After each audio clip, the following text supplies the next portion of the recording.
Buenas tardes, esto es Piensa Prensa. Hoy tenemos un invitado que está viajando por Latinoamérica. Él es Uliano Pistelli, cineasta, productor, en realidad realizador, que nos ha traído a Chile un video, un documental, un pedacito de la historia latinoamericana con el Che Guevara en el siglo XXI, que ha traído recorriendo de México hasta acá. Y hoy día nos quiere contar qué está pasando con este tremendo trabajo en Chile. Hola Uliano, ¿qué tal? Bueno, muchísimas gracias por invitarme, ante todo. Es un gran placer estar aquí. Y todo muy bien, gracias. Uliano, tú eres ítalo-boliviano. Sabemos que este documental ya se presentó en Bolivia, en Cuba, ha estado en festival en Venezuela, si mal no entiendo, y acá en Chile también ya ha estado en distintas salas, como la USACH, por ejemplo.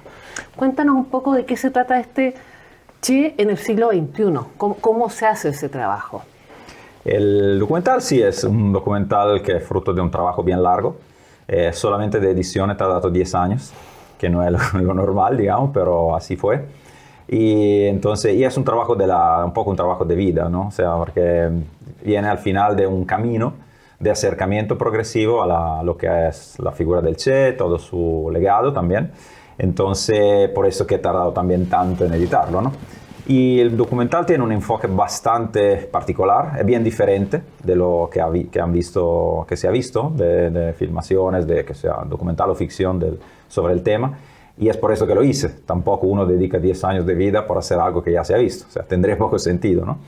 Entonces, la verdad es que yo como apasionado del Che, como guevarista podría decir, veía que faltaba una perspectiva que realmente como apasionado yo consideraba muy importante para entender el Che.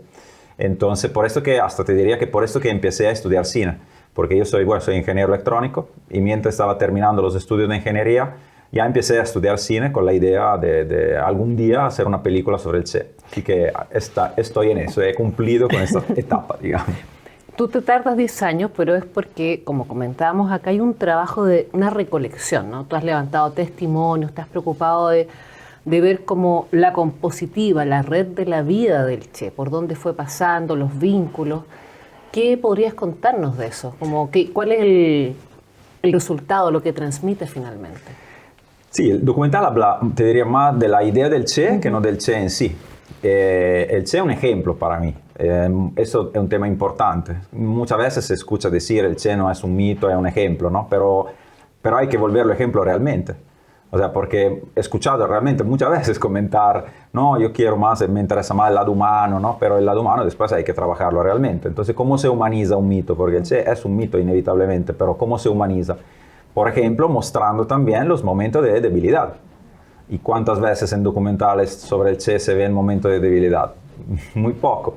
Entonces he tratado de acercarlo un poquito, ¿no? En esta forma, acercarlo al espectador para que no sea tan lejano y pueda volver lo que para mí ha sido un ejemplo, o sea, inspirador.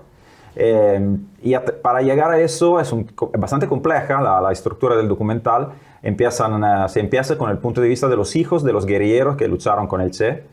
Y ellos se cuestionan el hecho, bueno, cuentan cómo se cuestionaron en la adolescencia el hecho del padre de haberlo dejado para ir a otro lugar, para luchar, obviamente con grandes ideales, pero con este contraste entre grandes ideales y valores más personales, familiares. Entonces se empieza por este tema que no es tan, ¿no?, relacionado. Es difícil. Es bastante particular, ¿no? Y a través de eso vemos el punto de vista de los hijos sobre este tema, pero también el de los padres, porque la verdad es que hay 5 diarios, no solo el del Che, de la guerrilla en Bolivia. Y escuchamos la página de los diarios de los otros guerrilleros que hablan muchas veces de los hijos. Entonces escuchamos el punto de vista del hijo, pero el punto de vista del padre hablando del hijo. Y a través de eso se entra realmente un poquito más adentro, poco a poco, del aspecto humano de los guerrilleros, diría, más que del Che en sí, o sea, del grupo de ellos. Y poco a poco se va entrando en lo que estaban haciendo, por qué lo estaban haciendo y todo el sacrificio, primero personal a nivel familiar, pero también físico, realmente, porque este es otro tema. Se mitizan también los guerrilleros no hablando de las dificultades cotidianas de una guerrilla. La guerrilla no es estar, por ejemplo, así en una hamaca esperando el combate y luego viene el combate, sí, arriesgas la vida, pero todo lo demás muy idealizado.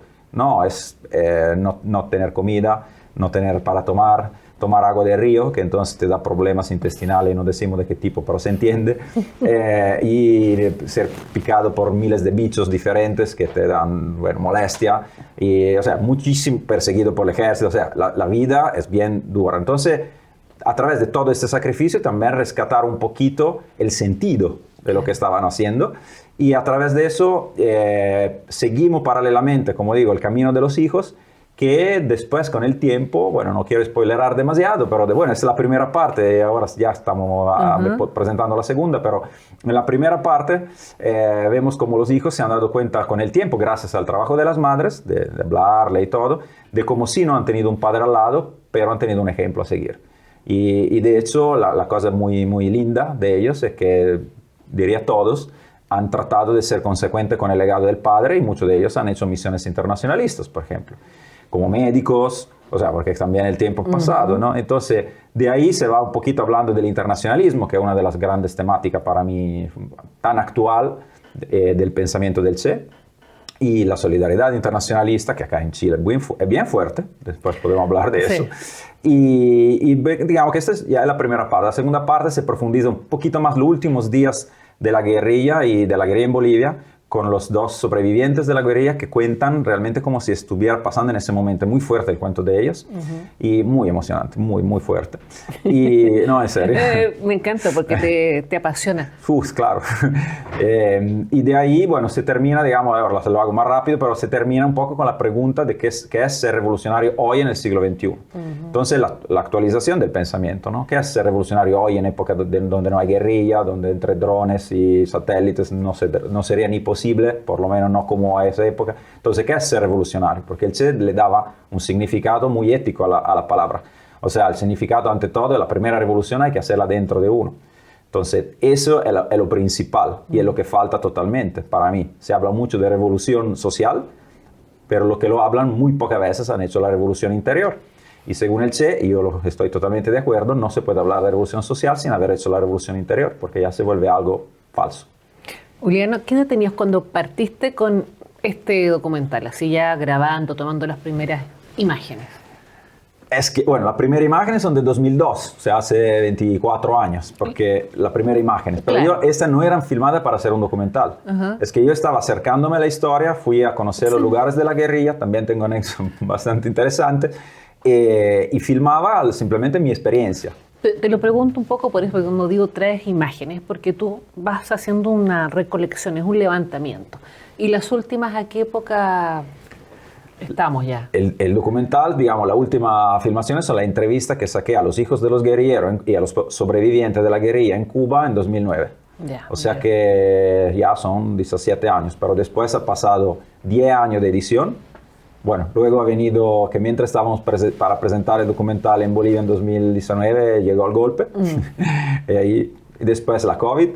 Y bueno, al final 2022 salió en Bolivia, 2023 salió en Cuba y ahora estoy con eso. Entonces, quiero aprovechar que dices Cuba porque en algún momento hablaste de la solidaridad. Yo creo que esto es súper importante, que tú has hecho un nexo con la solidaridad internacional apoyando a Cuba, ¿cierto? Que Salvemos la Voz de Cuba con este documental apoyando todo lo que se recauda, se está yendo, digamos, a esta propuesta de generar. Vamos a hablar de poder levantar un espacio comunicacional en Cuba, que hoy día además está absolutamente desconectada del mundo, ¿no? El cerco ha sido aún más fuerte, sobre todo este año, y entonces cobra aún más sentido entonces la propuesta de poder apoyar que puedan seguir saliendo al mundo, teniendo contacto y que la gente conozca la realidad que se está viviendo hoy. Juliano, este documental tú lo estás pasando por Latinoamérica. ¿Se va para afuera también? ¿Lo llevas porque tú eres ítalo-boliviano, digamos, tienes esa patita, ¿no? Una en Europa y otra acá en Latinoamérica. ¿Lo llevas para allá? ¿Lo has puesto en algún lugar y la gente ha tenido una reacción interesante? ¿En dónde? ¿En Europa? Sí, sí. En Europa en festivales solamente. A nivel de... Es que yo soy italiano de nacimiento y de vida, pero siempre fui latinoamericano de corazón. Entonces al final el documental está en castellano. Y hice los subtítulos, por ejemplo, en inglés para los festivales, pero ya de hecho estoy mucho más relacionado aquí. Y entonces sí traté de hablar con algunas productoras en Italia pero después de 3 meses no lo habían visto todavía, después que le había dado, entonces ya me cansé y sinceramente no dediqué mucho tiempo a eso, no, pero es que no hay, no obstante que se habla mucho del Che, pero se habla para una remerita, o sea, entenderlo, ese es otro tema, ¿no? Y en este momento el interés que ha habido por mucho tiempo es bastante en un momento de baja, en ese momento en Europa en general, creo, seguramente en Italia. Entonces por esto que he preferido realmente dedicarme a presentarlo en Bolivia, luego en Cuba, luego llegará el momento, pero digamos que he priorizado Bolivia, Cuba y ahora América Latina. Después pensaré a Europa. Pero lo que decía, si puedo, el tema de la solidaridad, ¿no? Como decías, bien importante, que estamos haciendo este proyecto, se llama Devolvamos la Voz a Cuba, porque como tú decías, está en un momento muy difícil de cerco, que impide, de hecho, que llegue la gasolina, que llegue todo lo que puede producir energía. Por eso que Cuba, todas las instituciones cubanas se están dotando de paneles solares, pero tampoco es tan fácil de poco que ya tenían, habían empezado, pero no hace mucho, entonces reconvertir todo, ¿no?, a paneles solares. Entonces, y faltan recursos, porque, por ejemplo, para falta de gasolina no hay movilidad. Para no haber movilidad no hay turismo. Y para Cuba turismo es fundamental, es una de las entradas fundamentales. Entonces, en esta situación, realmente lo que se necesita es un aporte solidario. Cuba ha dado muchísimo al mundo, lo hemos hablado, como te decía en el documental, se habla de eso. Por eso cuando se habla del internacionalismo cubano, inmediatamente hay que razonar de cuánto Cuba ha dado al mundo y cuánto ahora necesita que el mundo le devuelva un poquito de todo lo que ha dado. Entonces, por esto lo que hacemos es recaudar donativos que van 100% a comprar paneles solares para la agencia de prensa, Prensa Latina. Eso es lo que estamos haciendo. Bueno, eso es un súper buen punto porque creemos que le va a hacer más sentido a la gente también que esto tenga una coherencia, digamos, en el conjunto.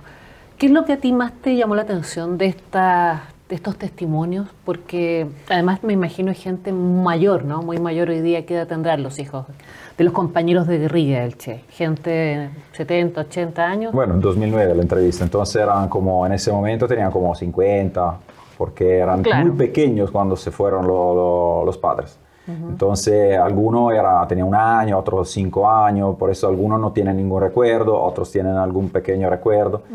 Pero sí, digamos que lo que más fuerte fue para mí, o sea, muchas cosas, pero tenía mucha ganas de contar. Porque se habla siempre del Che y nada se habla de los demás, que pero fueron y se entregaron igual. Las familias fueron sacrificadas igual. Entonces, el documental construye el pensamiento y la imagen del Che. Como te decía, empezamos por los hijos, a través de ellos se conocen los padres de ellos, y a través de los padres de ellos se va construyendo el pensamiento y la figura del Che, que es siempre un ejemplo para todos los otros guerreros también. O sea, es realmente un camino que te acerca, y bueno, el cine te permite eso, ¿no? De crear un camino más que simplemente informarte sobre temas, ¿no? Y es lo que hace el documental, un camino de acercamiento, que es el camino que hice yo, de hecho. Entonces, por eso que las imágenes que yo te decía antes, yo filmaba imágenes de mi experiencia personal, que tienen son frescas, como se dice, o sea, porque son filmadas naturales, no para un documental, sino realmente como una experiencia de acercamiento. Hay una espontaneidad en el trabajo. Y este acercamiento, esta espontaneidad lleva un acercamiento también al espectador, lo lleva ahí y poco a poco va entrando en una forma diferente, yo diría, respecto a lo que se había visto. ¿Qué te han dicho dónde lo han visto, sobre todo tomando en cuenta el contexto mundial? Estamos en un año que parece que todo podría pasar. Y de alguna manera como traer elementos que fueron fundantes en algún minuto, sobre todo en Latinoamérica, podría ser tanto una sensación de agobio, como esto ya no existe, no corre, o tal vez una esperanza de si pasó una vez podría volver a pasar. ¿Qué te pasó a ti con esa recogida? Lo que realmente toca a la gente es que el documental, como te decía, no es tan ideológico. O sea, llega a hablar de eso, pero no es esta digamos, la impostación, el motor, ¿no? Claro. El motor. Entonces, es universal. No es... porque eso es lo que además es lo que yo rescato en la historia. A mí la historia me encanta, me gusta mucho leer de historia, pero siempre para entender lo que la historia deja a lo que viene después, no para conocer el hecho en sí.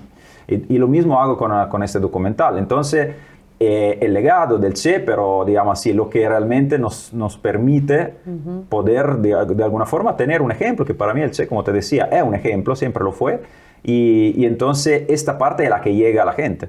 Y, por ejemplo, una compañera de Valparaíso, por decirte, donde lo hemos presentado, ahí presentamos las dos partes juntas, es mucho más fuerte la cosa, y me decía que ha visto gente de Solidaridad, guevarista, entonces, que ha visto muchísimo documentales sobre el Che, y dice, mucho me han hecho llorar, pero esto me ha dado cosas que nunca había probado antes, así me ha dicho. O sea que es un poco esto el tema, porque es una perspectiva realmente diferente y con una profundidad diferente. Está logrando su objetivo, entonces.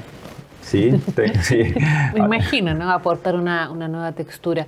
Uliano, ¿dónde te has presentado ya aquí en Chile, vamos a decir? Porque Santiago no es Chile, obviamente. En Concepción, Rancagua, Navidad, Santiago, obviamente, y Valparaíso. De acá ya estamos organizando en La Serena, Copiapó, Antofagasta, Arica, Iquique. O sea, bien tramo largo. ¿Y acá en Santiago van a volver a pasar? Sí. ¿Habrá la oportunidad para quienes no pudieron conocerlo? Claro, en particular mucha gente ha visto la primera parte, pero hemos presentado acá en Santiago siempre la primera, con la idea de hacer después la segunda. Y la segunda parte se presentará el miércoles de la próxima semana, miércoles 29, Perfecto. a las 6:30 de la tarde, en la discoteca. Es un espacio diferente de lo que hemos hecho hasta ahora, pero muy lindo espacio, muy adaptado a todo esto, que es la discoteca Papagayo. Que está muy cerca del metro Universidad Católica, justo frente del GAM. Perfecto. En la Alameda. Alameda 240. Ya. Así que Alameda 240. Ahí está. ¿Próximo miércoles a las? Miércoles a las 6:30 de la tarde. Perfecto. No, eso es súper interesante porque creo que deja las ganas de saber cómo va. ¿Y hay alguna forma de conocer tu trabajo? Si alguien te quiere contactar, un Instagram, no sé, ahí le puedes también comentar a la cámara si hay algo que le quieres contar a la gente además para que los ubique, pero también tal vez para que se sume a esta conexión, esta sensibilidad distinta. Sí, ahí tengo que decir que no soy muy social, entonces la verdad, tengo un Facebook que ni es a mi nombre, o sea que le puse un nombre porque por un tema, cuando el golpe de Estado en Bolivia, para salir el militar chequeaba en el celular, todo un tema, entonces creé un perfil con otro nombre, o sea, todo un tema, y nunca lo he vuelto a poner a mi nombre. Perfecto. Y no tengo Instagram, o sea, me están insistiendo mucho, lo voy a hacer, pero tengo que avisar que no tengo medios pero tampoco tienes uno como para tu producción, que esté... Tiene la página del documental en Facebook, se llama Che Guevara en el siglo XXI. Perfecto. Entonces pueden ir por ahora a la página de Facebook. Para que además la gente pueda ir conectando con esto. Imagino si te quieren seguir la pista. Lo que estamos haciendo, parte. Eso te digo, lo que estamos haciendo, pero va a ser lista en unos días, es preparar la página Devolvamos la Voz a Cuba. Es una página que sí va a ser muy importante para nosotros porque ahí puedes hacer un donativo que va directamente a una cuenta solamente para paneles solares para Prensa Latina de Cuba. Y esto sí es bien importante porque, como decía antes, es necesario en este momento. Y a cambio, entre comillas, de un donativo sin un mínimo, o sea, uno da lo que realmente quiere, puede bajar el documental. O sea, la primera y la segunda parte están a disposición, hasta con subtítulo en inglés, por si acaso, para bajarla en su computadora o verlo en streaming, o sea, Eso online. Está buenísimo, es una muy buena idea. Una entrega, digamos, documental entregado a este proyecto y a la posibilidad de ayudar a Cuba, en particular a Prensa Latina. Oye, excelente esa última noticia, ya tomen nota y lo van a poder bajar desde la página de Facebook. Absolutamente, no es página, es página devolvamos con alavozacuba.com. Esa es la página, pero va a ser lista en unos días todavía. Ya, perfecto, pero anótenla para que la tengan presente y ahí van a poder hacer un donativo que no tiene mínimo, debiera partir por lo menos en 2.000 pesos mínimo, ¿cierto? Y de ahí van a poder descargar los documentales ambos para estar conectados con esta nueva sensibilidad que además es tan necesaria en estos tiempos. Uliano, muchísimas gracias por traernos tu noticia, tu documental, tu trabajo. Obviamente estás invitado para cuando andes por acá, por Chile, por Santiago, por Latinoamérica y también a compartirnos tu trabajo porque Piensa Prensa va permanentemente presentando este tipo de trabajos, artes y cultura que se dan porque entendemos que es un derecho humano también. Así es que gracias. Gracias a ustedes muchísimo por la invitación y un saludo a todos. Esto es Piensa Prensa. Vea esta entrevista, compártala, busque la página para apoyar a Cuba. y obviamente apoye la prensa independiente y el trabajo cultural que tiene que ver con nuestras raíces. Esto es Piensa Prensa.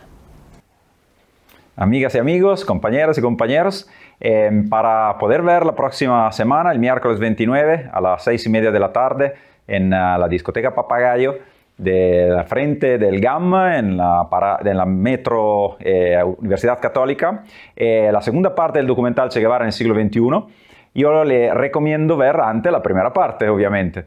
Y para esto he dejado el link aquí en Piensa Prensa, para que puedan descargarlo, así que encontrarán un QR donde puedan descargar el documental, verlo y así podrán disfrutar completamente de la segunda parte. Los esperamos.